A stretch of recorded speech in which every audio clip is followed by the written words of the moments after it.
नमस्कार दोस्तों, जय श्री राम, जय श्री बागेश्वर धाम सरकार, जय हो श्री बालाजी महाराज की, जय हो श्री सन्यासी बाबा की। तो दोस्तों, स्वागत है आपका हमारे चैनल पर एक और नई वीडियो के साथ। और आज की वीडियो में हम आपको कराएंगे बागेश्वर धाम सरकार के दर्शन। जी हाँ दोस्तों, बिल्कुल लाइव आमने सामने। तो दोस्तों, आपको तो पता ही होगा कि बागेश्वर धाम सरकार अभी ग्रेटर नोएडा में अपनी कथा कर रहे हैं, हनुमान कथा कर रहे हैं। और हमारा भी बहुत दिनों से मन था कि कब गुरुदेव हमारे आसपास आए और हम भी उनसे मिलने जाए, साथ ही उनकी कथा में भाग ले, उनके प्रवचन भी सुने। तो दोस्तों, जैसे ही हमें खबर मिली कि बागेश्वर धाम सरकार अपनी कथा करने नोएडा आ रही है, तो हम भी तैयार हो गए बागेश्वर धाम सरकार से मिलने के लिए। तो चलिए चलते हैं कथा पंडाल की तरफ। तो दोस्तों, जैसे ही मेट्रो स्टेशन से जैतपुर मेट्रो स्टेशन हम नीचे उतरे तो बागेश्वर धाम सरकार के भगत ऐसे हमारा स्वागत कर रहे थे। वो सभी को राम नाम लिख रहे थे, माथे पर सादी चंदन का तिलक भी लगा रहे थे और सबको हाथ जोड़कर राम राम भी बोल रहे थे। तो दोस्तों, देखा आपने कैसी महिमा है बागेश्वर धाम सरकार की, अपने बालाजी महाराज की। हर जगह इनके अनुयायी मिलते हैं। साथ ही आप कहीं भी जाते हैं तो बागेश्वर धाम सरकार के दर्शक और समर्थक मिलते ही है। तो हम जैसे ही उनसे आगे बढ़ते हैं, मेट्रो स्टेशन से आगे बढ़ते हैं, तो एक लंबी कतार बागेश्वर धाम सरकार के पंडाल की तरफ जा रही थी। तो हम भी उस कतार में चल पड़ते हैं और साथ ही रास्ते में हमें दिखाई देता विशाल भंडारा स्थल। जी हाँ दोस्तों, लाखों लोग बागेश्वर धाम सरकार की कथा में आते हैं और उनमें से एक लोग भी भूखा नहीं जाते हैं। आप देख सकते हैं कितना बड़ा पंडाल लगा है। इसमें पूरे 1 से 2 लाख लोगों को एक साथ बैठने की व्यवस्था की गई है। तो दोस्तों, आपको बता दें कि ये पीछे का रास्ता है, आगे का मेन रास्ता दूसरी तरफ से बनाया हुआ है। जैसा कि आप देख पा रहे हैं कि लंबी कतारें लगी हुई है जाने के लिए बागेश्वर धाम सरकार की कथा पंडाल की तरफ। और हम भी उसी कतार में लंबा चलते जा रहे हैं बागेश्वर धाम सरकार से मिलने के लिए, अपनी आस्था दिखाने के लिए। तो अब आप देख सकते हैं कि सामने 3 बड़े पंडाल दिखाई दे रहे हैं। जी हाँ दोस्तों, बड़े 3 पंडाल लगाए गए जिसमें कई लाख लोग एक साथ बैठ के बागेश्वर धाम सरकार की कथा सुन सकते हैं। साथ ही चारों तरफ आप देख सकते हैं कि छोटे छोटे पंडाल भी लगाए गए हैं जिनमें आप रात्रि में विश्राम कर सकते हैं। साथ ही अन्य तरह की स्टॉल वगैरह भी लगाई गई है जिसमें आप कुछ भी अपना सामान ले सकते हैं। साथ ही बागेश्वर धाम सरकार की जानकारी देने के लिए भी बहुत सारी स्टॉल लगाई गई है। कहीं पर कोई कुछ बेच रहा है, कहीं पर कोई कुछ बेच रहा है। साथ ही खाने पीने की व्यवस्था भी आप देख सकते हैं कि लोग यहाँ आ रहे हैं, पानी खाना पीना कर रहे हैं। और बहुत सारे लोग कथा पंडाल की तरफ जा रहे हैं अपनी लाइन लगाने के लिए, साथ ही अपनी सीट बनाने के लिए।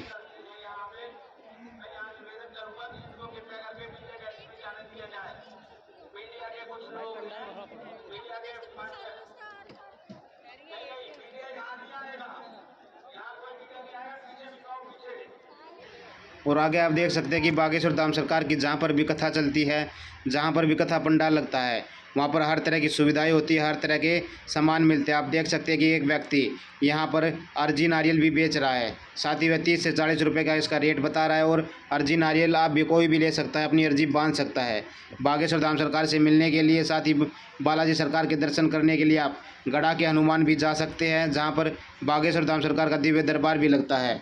हम आपको जानकारी दे देंगे कि अगली बार बागेश्वर धाम सरकार गड़ा के हनुमान कब पहुंचेंगे, साथ ही वहां पर दिव्य दरबार कब लगेगा। और वीडियो में आप देख सकते हैं कि ऐसा जन सैलाब, ऐसा भारी भरकम भीड़ केवल एक ही दरबार में हो सकती है, बागेश्वर धाम सरकार के दरबार में। जी हाँ दोस्तों, इनके इतने समर्थक हैं, इतने, क्योंकि ये बातें ही ऐसे करती है। अपने देश धर्म और अपनी संस्था, अपनी भगवान के प्रति इनकी आस्था, बालाजी महाराज के प्रति इनकी आस्था देखने ही को ही बनती है। बागेश्वर धाम सरकार का आप देख सकते हैं कि कार्यालय भी बना हुआ है। यहाँ पर आप पर्ची भी कटवा सकते हैं, साथ ही प्रसाद आदि वितरण का त्यौहार भी बना सकते हैं। तो दोस्तों, आपको ध्यान रखना है कि जब भी आप बागेश्वर धाम सरकार आए तो टाइम से आए, क्योंकि भीड़ बहुत ज़्यादा होती है और साथ ही गर्मी की वजह से बहुत ज़्यादा सफोकेशन भी हो जाता है। तो दोस्तों, आप देख सकते हैं कि जहाँ तक नज़र जाती है वहीं तक बागेश्वर धाम सरकार के पागल दिखाई दे रहे हैं, बागेश्वर धाम सरकार के दीवाने दिखाई दे रहे हैं।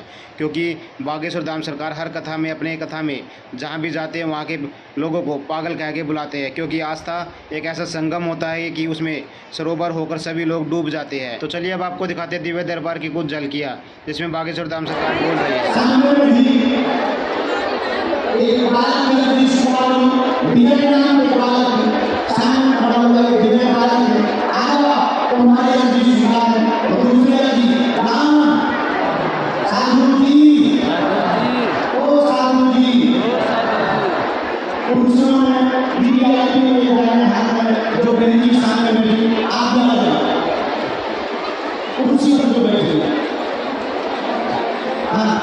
तो दोस्तों, देखा आपने बागेश्वर धाम सरकार के दिव्य दरबार की कुछ झलकियाँ जिनमें बागेश्वर धाम सरकार एक व्यक्ति को बुला रहे हैं, उनकी अर्जी पूरी हो चुकी थी। तो उसके बाद देखिए आस्था का कैसा बड़ा संगम है कि बागेश्वर धाम सरकार की कथा में कैसे कैसे लोग आते हैं, जिनको चलने की हिम्मत नहीं होती वे भी बागेश्वर धाम सरकार की कथा में आकर चलने लगते हैं।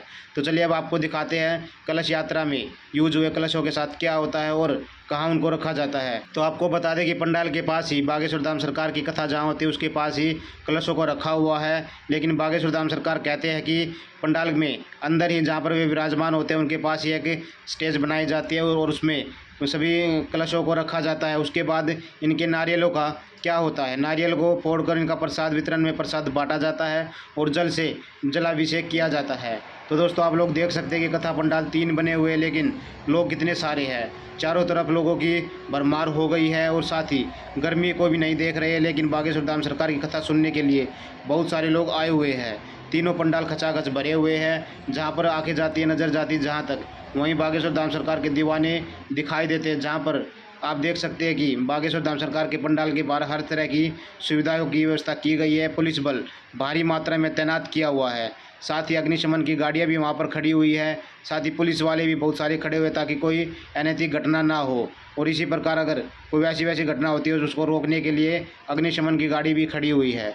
तो दोस्तों आपको भी ध्यान रखना है कि जब भी आप बागेश्वर धाम सरकार की कथा में आए तो टाइम से आए और अपना स्थान बुक कर ले, क्योंकि बागेश्वर धाम सरकार की कथा में जो लेट आता है वह पीछे की तरफ ही चला जाता है और पीछे से बागेश्वर धाम सरकार के दर्शन होना नामुमकिन से हो जाते हैं। तो दोस्तों टाइम बहुत लेट हो चुका था और हमें भी घर की तरफ जाना था, तो हम भी चल दिए अपने घर की तरफ। और बागेश्वर धाम सरकार के प्रवचन सुनने के बाद दोस्तों आपको भी अगर बागेश्वर धाम सरकार अगर आपके आसपास आते हैं तो आपको भी उनके प्रवचन सुनने ज़रूर जाना चाहिए, क्योंकि उनकी बातें ऐसी होती है कि आपके रोंगटे खड़े कर देगी।